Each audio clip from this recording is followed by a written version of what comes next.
Illinois net metering laws are changing as of January 1st, 2025, right around the corner. So let's dive into what's going to be changing, what homeowners are going to see differently with their bills, and how both homeowners and solar providers can adapt to some of the new world that Illinois solar customers are about to start living in.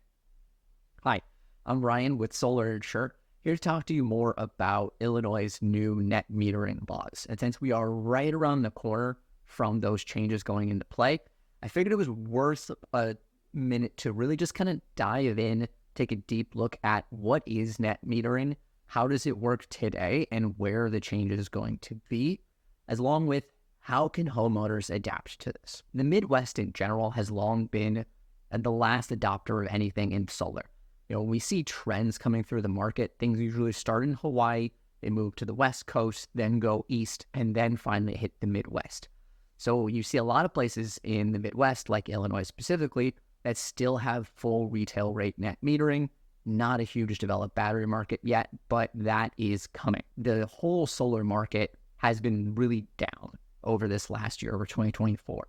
The Solar Energy Industries Association, SEIA, estimates that we're at about a 19% year-over-year drop in new solar installation from 2023 to 2024.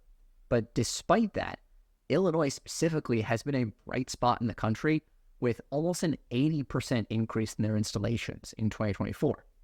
Now that's being driven a lot by a strong state incentive and then the existence of full rate net metering. And that's exactly what we might see change here shortly. So how does net metering work today? What is it? For those people who may not be familiar with net metering is a program by which utilities are required to give homeowners credit for any power they send back out to the electric grid.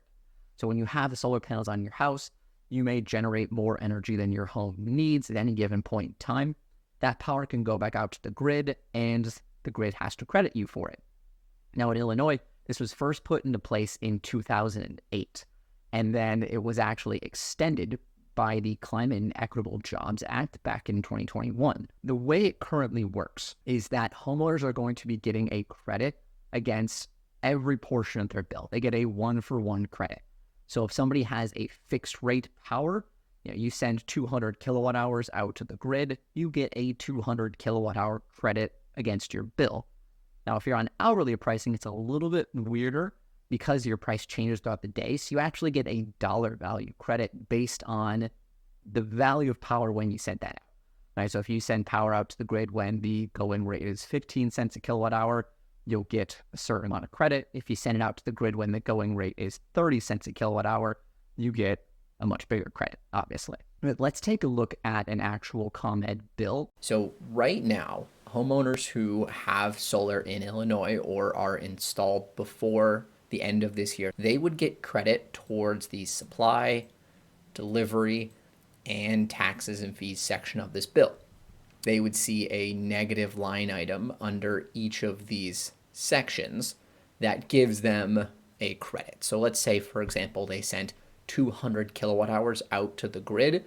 You'd see a negative amount for value for 200 kilowatt hours applied to each of these sections. Under the new rules for those systems which will be installed and online after January 1st, homeowners are only going to get credit against this supply section of the bill. So they'll still have that negative line item underneath here, but the rest of these will remain unchanged. So let's say, for example, this home sent 200 kilowatt hours out to the grid in this month, and they were installed as of January 1st or after January 1st. This supply section of the bill would get a negative 200 kilowatt hour amount to decrease, but the delivery and taxes and fees would still charge at the full 947 kilowatt hours.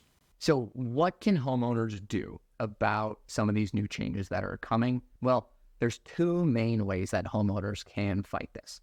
First of all, the utilities, the investor-owned utilities in the state like ComEd, Ameren, Mid-American are offering new rebates. These rebates that are being offered are about $300 per kilowatt of AC installed solar and then $300 per kilowatt hour of battery storage. So there are some unique incentives that homeowners will now be able to take in order to offset some of their lost costs, but there are a few details there. For one, if a homeowner were to take the smart inverter credit, which is their $300 per kilowatt, what it does would actually move them to basically the new net metering rules. So you would only get credit for that supply portion of your bill. So for anybody who's installing after January 1st, that's a no-brainer credit. If you already have solar and you're on the old net metering rules, you may not want to take that credit. The battery incentive, though, $300 per kilowatt hour, does automatically move homeowners over to the hourly pricing program.